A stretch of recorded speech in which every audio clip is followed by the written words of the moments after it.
Beydaba beştün. Kevok umare reşasta. A İbivik. Hedef. İBPM. Sım cardın çarçove destpek. İrus padişah depşelim got. Mamosteye min. Gava mirov li ber dijminê xwe yê mezin bêhêz be. Divê mirov çawa xwe biparêze. Beydaba bişirî û got: Te pirseke gelekî baş kir padişahê min. Yê ku hêza wî tune be, divê aqilê xwe wekî çek bi kar bîne. Bila ez bi çîroka kevokekê nîşanî te bidim. Kevoka ku tenê bi hişê xwe marê reş têk bir. Padişah serê xwe hejand û beydaba dest pê kir. Çîrok kevok û marê reş. Castî carekê li ser darek ez mezin, kevokek bi navê Bedran bi jina xwe re dijî. Wan li ser vê darê hêlîna xwe çêkiribû. Lê her sal gava jina wî hêk dikirin û çêjikên zarokên wan piçûk dibûn. Karesatek dihat serê wan. Marekî reş û mezin di koka darê de dijiya. Mar her carê hildikişiya jor, diçû nava hêlînê û hemû çêjikên kevokê dixwarin. Bedran û jina wî ji ber vê yekê pir xemgîn dibûn.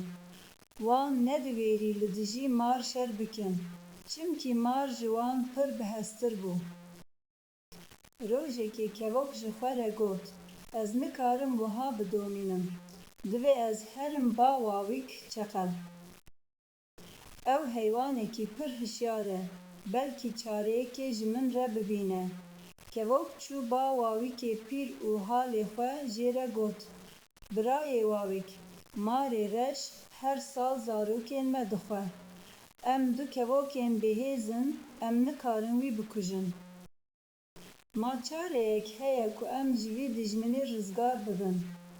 Wawîk bişirî û got: Dostê min, ji bo ku tu dijminê xwe yê bihez têk bibî, ne hewceyê tu bihez bî. Tenê aqil bes e. Guhdar bike çare ev e.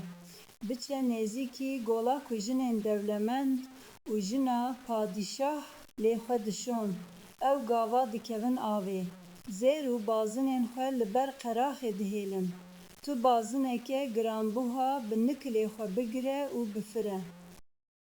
Lê baldar be, bawayekî bifire ku mirov û cerdevan te bibînin û li pey te bên. Paşê tu vê gerdeniyê bibe û bavêje nava kuleka marê reş. Wê çaxê tu tenê li wan temaşe bike. Kevokê ev şîret ecîband. Çû nêzîkî golê û li benda fersendê man. Gava jina padişah bazina xwe ya bi cewher danî erdê û ket avê. Kevok wekî tîrekê daket, gerdenî girt û firiya. Cerdevanên padişah gava ev dîtin. Kêriyan û bi dar û şûrên xwe li pey kevokê baz dan. Kevok hêdî hêdî firiya heta ku gihîşt ser dara xwe û bazinê rast avêt nava gulika mar. Paşê kevok li ser çûyekî darê rûnişt û li benda encamê ma. Cerdevan hatin binê darê. Wan dît ku gerdenî di nava qulikekê de dibiriqî. Gava xwestin bi darê xwe gerdeniyê derxin.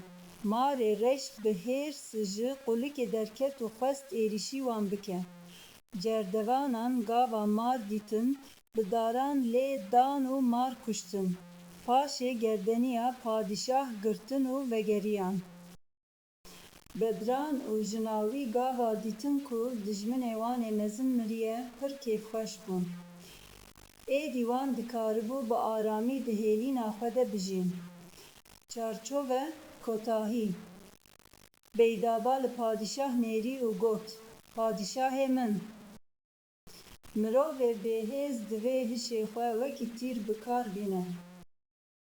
Tu nikarî bi hêza xwe dijminê mezin bikujî. Lê tu dikarî bi hişê xwe hêzeke din a mezintir, wekî padişah û cerdevanan bi kar bînî da ku dijminê xwe ji nav bibe. padişah serê xwe hejand. Aha min fêm kir. Aqil çekê herî mezinê her mirovî ye. Beydaba bişirî, vê çîrokê re dibêjin. Kevo ku marê reş.